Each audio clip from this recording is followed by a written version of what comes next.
Well, hello guys, AL123 here doing another Ninjago 2019 summer set review. This time, as you can see, is on the Fang set. This is the big snake, as you can see. It includes Kai, a Sphera, and then 2 Pyro snakes. There you can see the front of the box. And then there you can see the back of the box with all of the features that this set has. So now that that's out of the way, we can start by taking a look at the minifigures. The first figure we'll start off with here is Kai. As you can see, he is in his forbidden Spinjitzu robes. Obviously nothing is different from the actual Kai minifigure, the only difference being the mask piece. You can see he does come with a single silver katana. And there you can see the torso and leg detailing, which is pretty nice.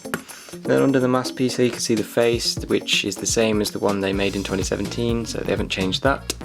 And there you can see the back of the face and the back detailing. And there's what that one looks like with the mask on. And then as for the mask itself, as you can see, it's kind of got those flames or whatever energy kind of jumping out of the back of it and the over the top there, as you can see. And that does go all the way along the top. And there is a transparent orangey red colour there. So there you can see that from all different angles. So that is it for the Forbidden Spinjitzu Kai. The next figure we have here is a Pyro Destroyer. So as you can see, this is a Pyro Snake. That is a really nice head mold that they've got there for these Pyro Snakes. You can see the torso and leg detailing there, with even a bit of detailing on the foot for the bandages. So he's got this little kind of sword in a copper colour, which goes well with the armour there, and also the shield piece. Now, I'm not going to bother taking this armour piece off because the printing is exactly the same as the other Pyro Snake in this set. But there you can see the moulded headpiece, which is very nice, and it has got that transparent orange on it as well, which you can kind of see the eyes glowing when they reach the light there, as you can see. And that is dual moulded, so yeah, that's very nice. That is it for the Pyro Destroyer. And next up we have got the Pyro Slayer. So as you can see, exactly the same minifigure, the only difference being this one doesn't have any armour. So there you can see the torso detailing, which was covered up by the other. He does come with this little weapon there, and also a shield. And there you can see the back of him. He has got that little clip on the back, which is where you can attach a chain to the actual main set itself. And there you can see the back detailing on there. And again, he has the same head piece as the other snake, so there is nothing new about that. But it is nice that we get multiple of them. And the final minifigure in the set is a Sphera. This is the Snake Queen, I believe. There you can see she's got the nice golden orange colour scheme going on there, and she does have the ghost tail, kind of representing flames, I can imagine. You can see some of her torso detailing there. She has the same headpiece as the other 2 snakes, just in gold. And you can see the orange kind of glowing. She does come with this staff with the Forbidden Spinjitzu scroll on it. So you can see it's kind of glowing for the kind of fire element. And you do get a full pack of all 3 of the Forbidden Spinjitzu things in this set, so don't worry if you only want to get this set but you want all 3 of the scrolls. They all come in this set. And then taking all this off, there you can see her torso detailing, which looks very nice. And then there is her back detailing, which also looks very nice. And then you can put that all back together and make a pretty cool minifigure. So yeah, that is it for a Sphera, the Snake Queen. Now we can move on to the set itself. Now, before we get on to the actual main part of the set itself, we do get these 2 little accessories included. First one is just this little stand which has this staff on it with a red gem on the top. Not sure what the significance of that is going to be, but it is a nice little addition. You can see it's got a lot of trans orange pieces all the way around it, kind of representing fire. But yeah, that is that. And then the next thing is we get this Forbidden Spinjitzu spinner for Kai. Now, comparing that to Kai's spinner from earlier this year, you can see the differences right away.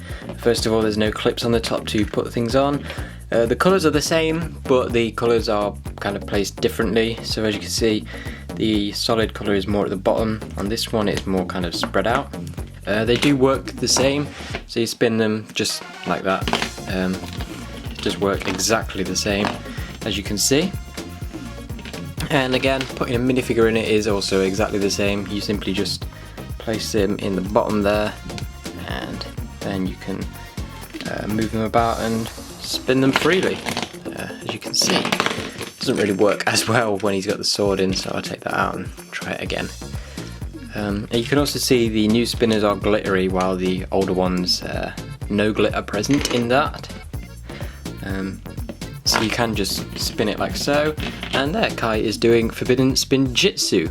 So yeah, that is it for the main, smaller parts of the set. Now we can move on to the main big thing, and that is of course the Fire Fang itself. So there you can see that, very big snake here. I believe it's bigger than the Great Devourer set was, but I'm not too sure.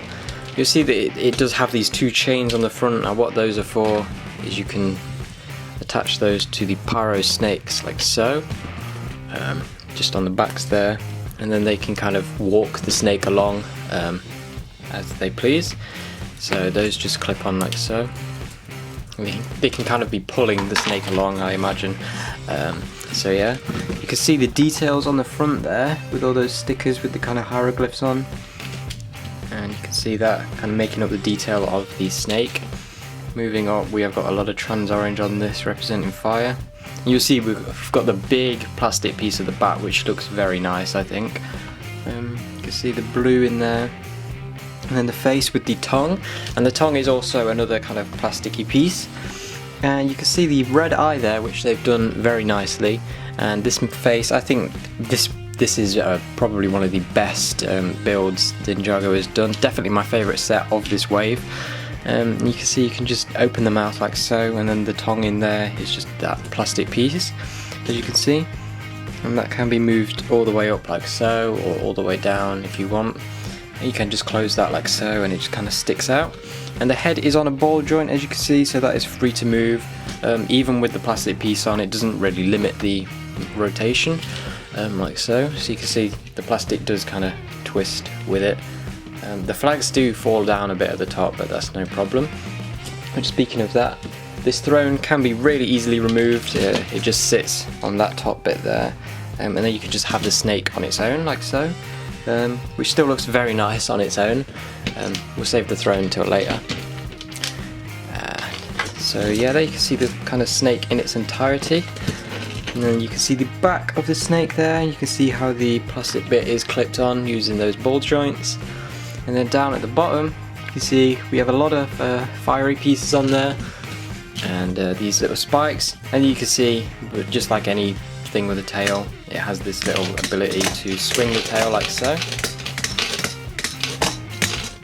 And on the end there, you can see it's got a little rattle in there, and I'm not sure if you can hear that because of the other stuff, but there is actually a little rattle inside that. So if we just take this off, you can see what they did very nicely is they inside this little bit there, you can see those little white pieces inside, and they can kind of be rattled about to simulate a rattle. So there, that works much better. And you can just put that on, and then there you go. It sounds a lot better now that I've kind of loosened it up a bit, and you can hear the rattle going on, so you can kind of simulate that the snake is getting angry. And then at the end, we've got these two stud shooters which can be fired off. I'm not going to do so, you know how those work. But yeah, they can be kind of fired in front, kind of simulating venom, I guess. And yeah, that's really all there is to the snake. There you can see kind of more of the details on the side, and the little orange bits in between these plates there, which can also kind of be moved up and down. And then again, the same on the other side there. So moving on to the actual throne that Asphira sits on, you can see it has the two flag poles at the side, which are kind of loose. They do fall down a bit, and the little flags poles do break off, as you saw there. But the actual throne build itself is very nice, and I think they did a great job because this thing kind of sits at an angle on the snake, so they've managed to find a way to kind of angle the seat down, so when it is kind of like this on the snake, Asphira is facing up. But then also, when it is kind of flat on the ground, you can just move Asphira up, and then she is upright as well. You can see they've got the little swords on the back there, next to the flags. And the flags have a very nice little design printed on there as well, and they can be moved up and down like so. But really that's all there is to the throne. Asphira sits on it, she can move up and down, and it just kind of sits on the snake's back, right at the top. So really that is all there is to this set. And so now that that's out of the way, we can go ahead and get onto the ratings for the set. Before we get onto the ratings for the set, we'll take a look at the instructions. As you see, it's quite a big instruction booklet there, but there's the front. Then on the back we have the win with Lloyd. We do have a piece count, of course. And then there are no advertisements in the back of this, just this little one for Lego Live, but nothing for the new wave of Ninjago. And there you can see the kind of snakes attached on there. So when we just get the build there. So overall, onto the ratings for this set, I'm going to have to give this set a 10. This is definitely my favourite set of this new wave. Really, I don't really see anything wrong with it. The snake build is a great build, obviously, as I showed you, with the tail with the little rattle in it, of course. It's a great selection of minifigures. It's the cheapest way to get a Sphera, so that is nice. You also get the Forbidden Spinjitzu Kai, which again is very nice. Obviously this version is different from the one that is in the spinner set, but yeah. And the two Pyro Snakes again are really good figures themselves, but really the build is the main attraction to this set, and it is definitely a very good build. So really that's all I have to say. So if you've enjoyed this review, please be sure to like, comment and subscribe, and I'll see you again very soon. Bye.